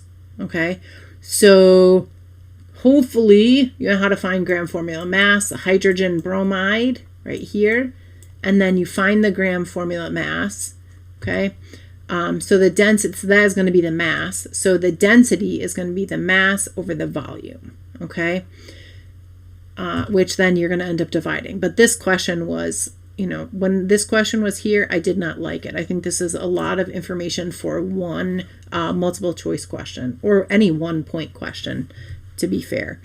I will look at question 17 because you had that from the exam. I will definitely look at that. So let me pull it up. You said question 17.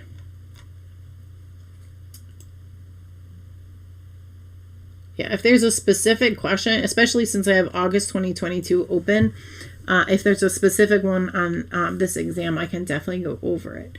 All right, so compared to the freezing point and boiling point of water at 1 atmosphere, a 0.5 molar aqueous solution of NaCl at 1 atmosphere has. Okay, so boiling point, right?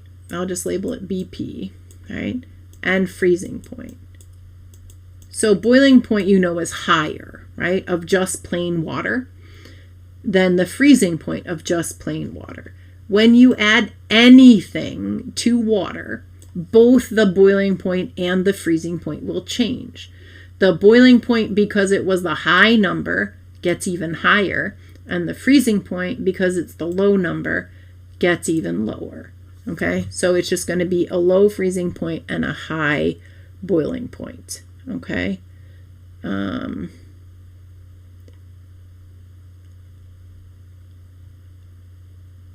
Okay.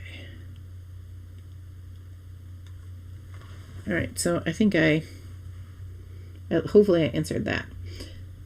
Let me go back here. All right. This is, you can find the density of an element in table S. So this one I set up like this. Okay, now if you are like good at math, you can easily rearrange this formula. If you are not good at math, and I know a lot of people are not good at math, so if you are not good at math, then my suggestion is always this. When you have a formula that looks like this, put this one over 1, cross multiply. Solve it like that. Okay? So then you just get like this, divide, all right, straightforward. Okay. Also, fun fact, centimeters cubed is literally the same as milliliters, so you can use those interchangeably. Okay. Mole calculations. So you should know how to do molar mass. Okay. So molar mass is also called gram formula mass or just formula mass.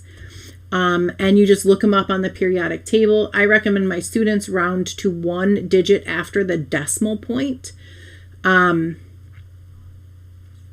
then you are going to add up all those totals to get the gram formula mass. Okay. And this is just a mole calculation. So moles is mass over gram formula mass. But it's oxygen gas. And here's why you have to remember it is diatomic, because oxygen gas is O2. So its gram formula mass will not be 16. It will be 32. Okay. So like, I know there's like a lot of chat coming in. So if there's something specific that you need, just make sure you just, highlight my name in that so I know that's what I'm looking for. Okay. And then I just literally divide it. What is the mass of 2 moles of this? Again, it's literally, we need molar mass, right? So again, here's my recommendation. Put this over 1 because I know moles, and this is gram formula mass that you calculate from here. And then you just cross multiply to solve for it. Okay. I see number 7. Number 7 on the exam that I had open, which was August. Is that the one that you mean? Units. Okay, so units rarely matter. Usually they literally have their units already written for you. So, all right, well, okay. Okay, this is a lot. Let me see. Number 7. All right, I'm just going to go back to the one I had open. I'll assume you mean this one. So number 7. So compared to the number of electron shells and radius of an aluminum atom in the ground state, a boron atom in the ground state has. So let's find. Here's aluminum. Here's boron. So I hate these questions, to be fair. So boron has. So compared to aluminum, boron has. So boron has 2 energy levels and aluminum has 3. So boron has fewer, right? So that these are wrong because they'll say more. Okay.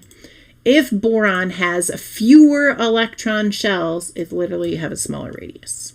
Okay. All right. Let me see if there is a balancing equations question here, which it doesn't look like. I'll pull it up on the other way and I'll see if there is one. I will try to do one of those, but let me go through, because there was titrations that was asked earlier. So this is percent error. I'm going to put the link to this. So, and for percent composition. So hopefully that makes sense. Okay. My one tip about percent composition is be careful when it is a hydrate. Okay. Because this is part of the whole thing. So the hydrate is included in the whole. Okay.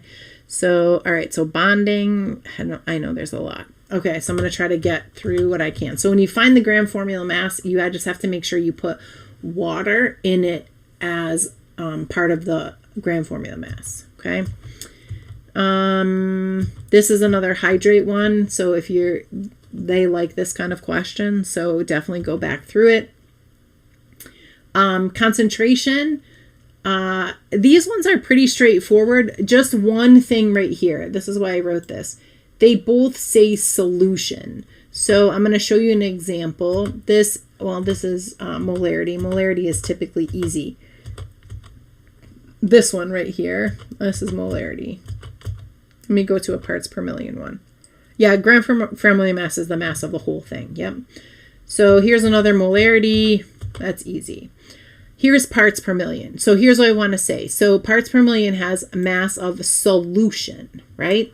So it says this many grams was added to this many grams. So that means that the grams of the part is this, but the whole includes the 1,000 plus the 0.02.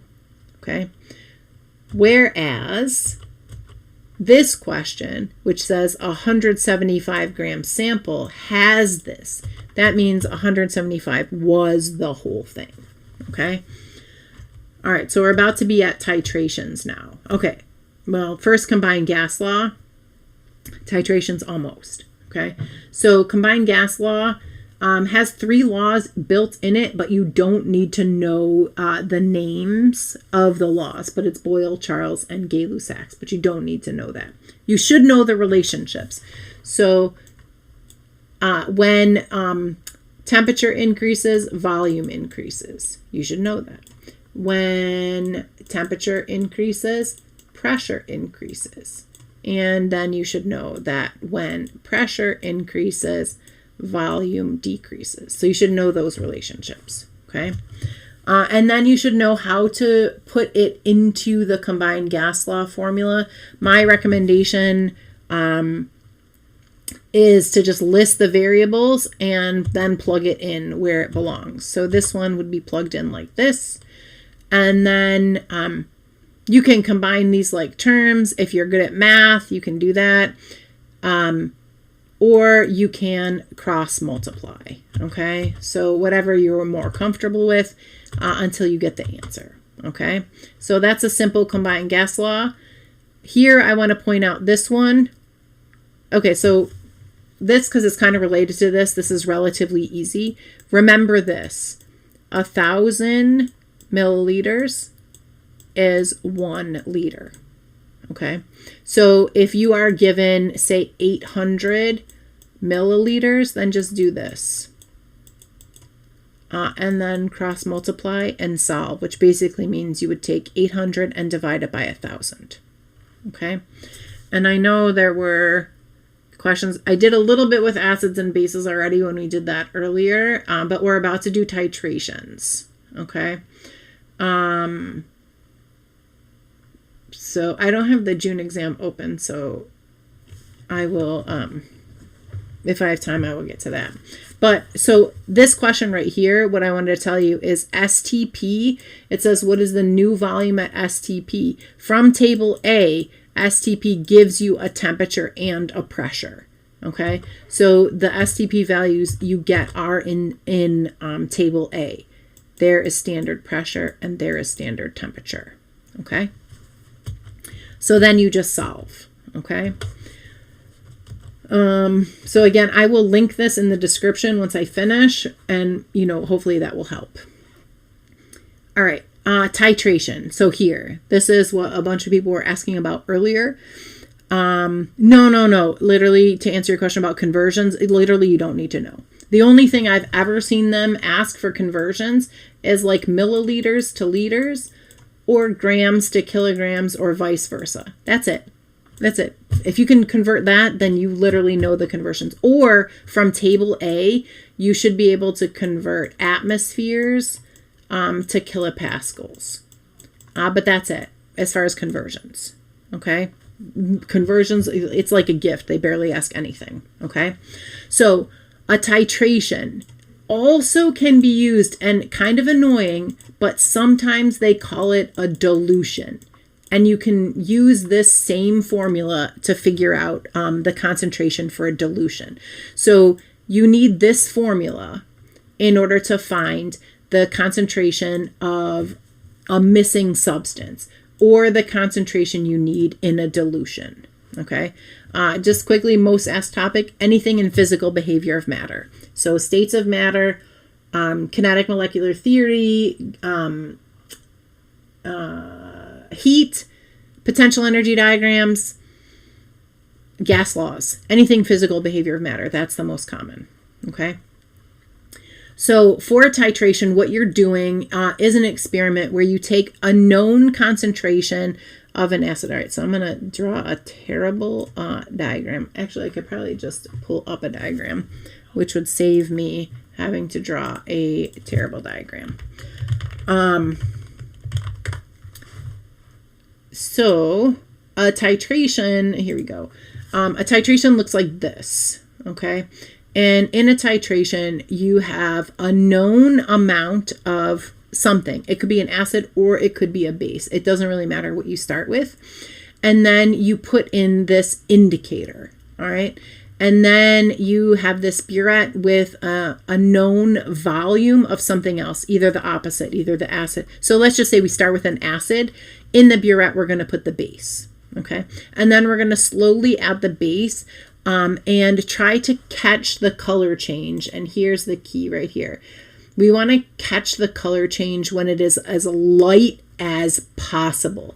If you get a really dark color, you missed it and you really have to redo it. Yeah, it's literally the worst. You have to keep redoing it. So this is great. This is perfect. You got a good endpoint. This means, redo it. Okay.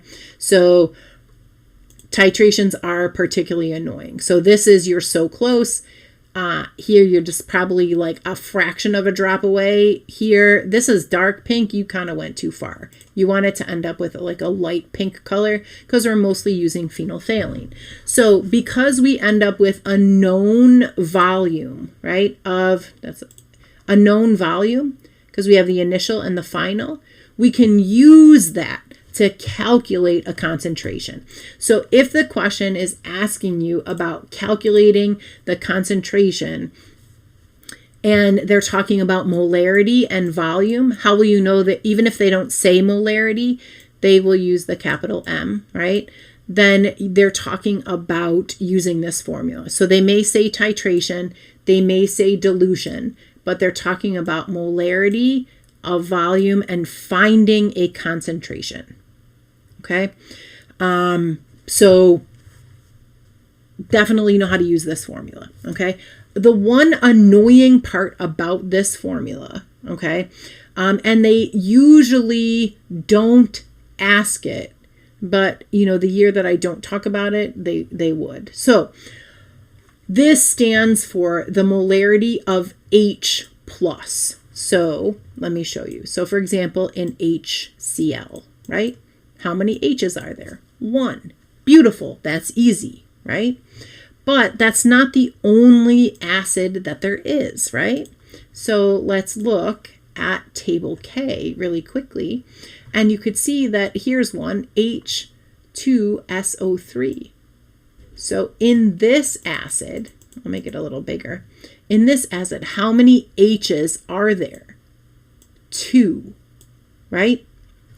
So that means in the formula, I would have to multiply the Ma side times 2 because there wasn't 1 H plus, there was 2, okay? And then the same thing no matter how many H pluses, and the same thing for bases. Now, most of the time they don't even ask that, but I'm just throwing it out there in case they do. So this is straightforward. Look, how many H's in this formula? 1. Thank goodness. How many OH's in this formula? 1. Thank goodness. Okay. Oh my gosh, that you never touched a beaker. That's really sad. That's not really a good lab.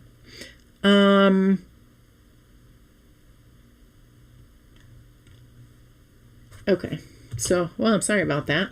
All right. So check table K and L if you forget which one is an acid or a base, and then you literally just plug the numbers in and solve. Okay. Here's one, again, where look, how many OH's? 1, how many H's? 1. You just plug in the numbers and then you solve. Okay. Yes, I will try and do, there's a bunch of topics I'm going to try to cover.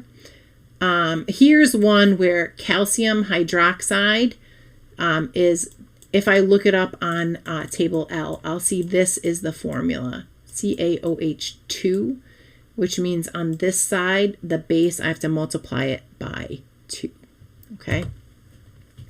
So that's just a little like tip if they ask a question like that. Okay. So for heat formulas, so really quickly getting through these, I'm probably only honestly going to have time to get through the formulas because we're already at 10 after. But I'm definitely going to finish the formulas because I said I would, okay? But I do have lots of videos if there's a specific topic, and I go through a lot of exams. So if you ask a question too on a video, if you like at me on it, it's easier for me to respond. Or if you start a new like a new comment as opposed to like replying to an old comment. Those are easier for me to find. So I will try to answer as many as I can, but I just want to kind of give that to you before I go through this.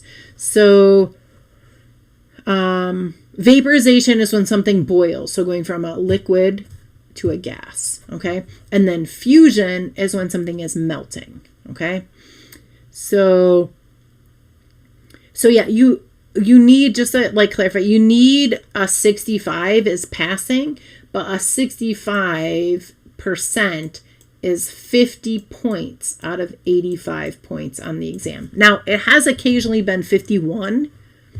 So 50 is not 100% guarantee. Okay, so you need 50 out of 85. So what you should be aiming for, minimum of 35 multiple choice questions correct. If you can get a minimum of 35 multiple choice questions correct, you will pass the exam. Like if you get 35 multiple choice questions correct, you are going to get 15 points from the rest. Okay. So get 35. Aim for higher, right? So you want mastery, you need to get more than 40 multiple choice questions correct. Okay. That's just the way it is. All right. So just to go over the heat formulas, this formula right here, okay, we use when there is a change in temperature. Now, they tell you it's the change in temperature, but what they don't tell you is that you need to write it like this, final minus initial. Why? You will get the correct value because your Q value for heat will be negative if the reaction is exothermic, and it will be positive if it is endothermic. If you flip-flop these numbers, you will just get the wrong sign in front. Now, usually they don't mark it wrong for that, but you're just going to get the wrong sign, okay? So how much heat is released when 25 grams of water freezes? Well, freezing, melting, fusion. So I need this formula, and the heat of fusion, because it is water, I look at table B and I get the heat of fusion literally from water. Okay. And then you just do the math. Okay. Yep, perfect. Okay. How many grams of water are vaporized? I don't know if you just heard that. My kid just screamed in their game. Okay. How many grams of water are vaporized if that many joules of heat are released without a change in temperature? So this time they gave me joules. So that's a heat value. They said vaporized. Ooh, now I know I need this formula. And without a change in temperature is really making sure I cross out that formula. Okay. And so I get this. And then I solve for M. Okay. And the temperature of 10 grams of water is increased by 10 degrees Kelvin. How much heat was absorbed? So temperature change, this formula. You need table B for the specific heat capacity. Just plug in the numbers and solve. Okay. And then, so in an experiment using that many grams of water, this is the hardest heat question. Okay. So if you can do this one, literally you could do any heat question. Okay. And the reason is because it's not asking me for heat, mass, specific heat capacity, or change in temperature. It's asking me for the original temperature. So I'm going to plug in what I know. Okay. So I know that I have 75 joules. I know I had that many grams, and I know it was water, so I know the specific heat. So I can solve for change in temperature, and it's 5 Kelvin. Here, people will answer and say, oh, 5, that's it. But that's not right. That's only the change in temperature. You wanted the original temperature. Okay? Now, it says that 75 joules of heat was released. So if it was released, was the temperature going up or going down? Okay? Heat was released, so the original temperature had to be higher. How much higher? This much higher. And that is what it ended at. Okay? So you have to add 5 to that. So again, that's the hardest heat question they could ask. And then this is probably the easiest formula right here. Which Kelvin temperature is equivalent to this? My recommendation is take the number and replace this with the number. Okay, so I just get this and do the math. Okay, I know, right? Stop saying you're gonna fail. Exactly. You have like, you speak it into existence. I will pass this exam. If you go in with a negative attitude, you may fulfill that, negative, belief. Okay, so don't do that. Okay. Math, I know math is like, whatever. This, again, plug this in here, add them together. Okay. And you're going to get this. All right. Yeah, algebra 2 is pretty hard, just as a fun fact. This, if you have a question like this, you have to look up the melting point in table S, and then you would change it into degrees Celsius. Okay, so that's this one. If you get 35 multiple choice, you only need 15 points left in order to pass. And there are plenty of easy questions in the second parts. Okay, so 35 multiple choice is the low goal. That is the minimum. So if you can get 35, you are on your way. Okay, so this is absolutely positive. Like, you could all pass this exam. What do you have to do? 1, use the reference table. 100%. If your reference table does not look beat up at the end of the exam, you didn't use it enough. Okay. Second thing, here's what I would suggest. Think about those things that you need to study the most, and you're reviewing them right before the exam.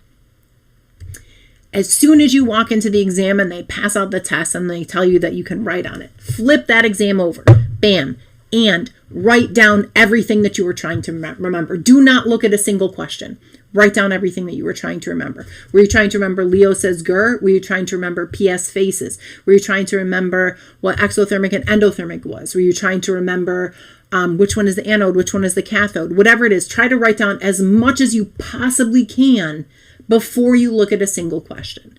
Why? As soon as you start reading questions, you are going to get confused. Okay, so don't do that. Yes, we are still having review at school tomorrow.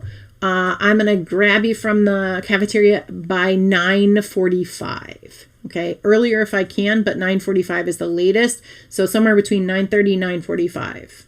Okay, I also have bagels. So fun fact, and some chips and stuff. So I have snacks. So if you are there for review before the exam, I have some bagels and cream cheese and butter and some other snacks and drinks and stuff for you. So why? Because literally your brain cannot function without glucose. So you need to eat before the exam, right? So you need to eat. Okay. So get sleep, eat. And if you are my student, hopefully I will see you in the morning and I will cover whatever specific questions you have. I know that we did not cover everything. Like, it's a lot of time. Yeah, I teach in upstate. I'm in Buffalo. So, but you literally, all of you, I promise, you can pass. So my biggest suggestions, right? Do that info dump, right? Before you answer a single question, please write down as much as you can remember. And then if you have reviewed with at least 3 old exams, you start to see patterns, like literally the same questions kind of start to repeat. Yes, you absolutely can come up in the middle. So when I get students from the cafeteria, security will know that I took kids up, and then anyone else who comes after will be able to just come up. Okay. I am absolutely going to re-upload it's once I end it, it should be there. Okay. The chat takes a while to show up, but the live shows up pretty much right away. Okay. And, so where would you write it? Like, if you were going to like write everything you were trying to remember, literally the back of the exam is blank. Okay. So as soon as they say, okay, you can start the exam, flip it over. Don't open it. Don't turn a page yet. Just flip over the exam to the back and write down as much as you can remember. Okay. And then you open and start the questions. Also, I would say this. It can get exhausting. People get like burnt out by the time they're doing 35 short answer questions.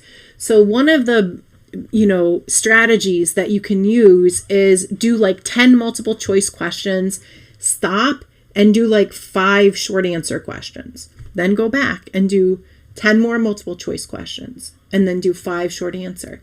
Breaking it up has really helped some students decrease the frustration on the exam. Okay. So, well, I could do that super quick on this slide. So the acronyms to remember for redox. Okay. So if I were like you, things that I would write, first I did organic reactions, right? PS phases. So you're going to write that down, right? For sure. Okay. Next thing you're going to write down, you could write down Leo says GER, which means loss of electrons is oxidation, gain of electrons is reduction. Nope, they're going to give you a calculator. Okay. At least that's how they do it at our school. You are provided a calculator. Literally, it says you have to have access to a calculator. Okay. So you don't have to worry about bringing one. If you bring one, it cannot be graphing. Okay. So Leo says GER. Another phrase to remember for redox is fat cat. Is my favorite. Why? Because it says electrons go from anode to cathode. It also tells you that the cathode gets fat, or it gets bigger. Okay. And yes, anox and red cat, which means the anode always has oxidation and the cathode always has reduction. Okay. So again, Leo says GER means losing electrons, oxidation, gaining electrons, reduction. Okay. Here you could draw this. So here's one little tip. Okay. 1, 2. I'm going to draw just like this tiny little baby number line right here. Okay. Now, electrons are negative, right? Yeah. No, you can't bring your phone. Okay. I can either move this way on the number line or this way on the number line. Electrons are negative, right?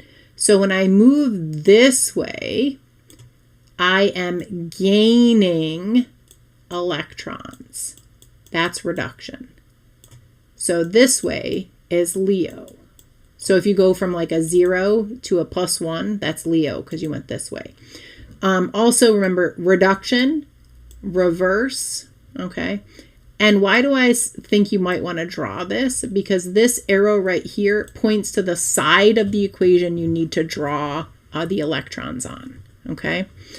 And cell bridge allows ions to flow back and forth, keeps the cell neutral, okay?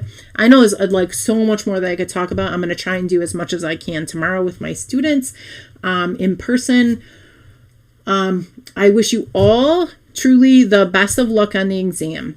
Get sleep, eat something before the exam. If you are with me in person, I will make sure that you eat something, okay? Your brain needs glucose to function properly, okay? Okay. So, yeah, no, the salt bridge just allows ions to flow back and forth. Keeps the cell neutral. That's it. Okay. So, I hope that you all do well, and I hope that at some point you know, come back and, you know, like leave a comment or something. Let me know how you did, and I'm hoping for just to hear about amazingness. Okay, so have some confidence in yourself. Confidence is a big part of it. Think about what you know rather than focusing on what you don't know. Okay, so good luck. Take your time. You have 3 hours. Use your time. Okay, and do your best, and I am sure you will be successful. Okay, all right, I am gonna sign off. I went like a little bit longer than I meant to, so have a great night and good luck tomorrow. My students who are here, I hope to see you in the morning. If not, I will just pop in to say good luck before you take the exam. All right, good night.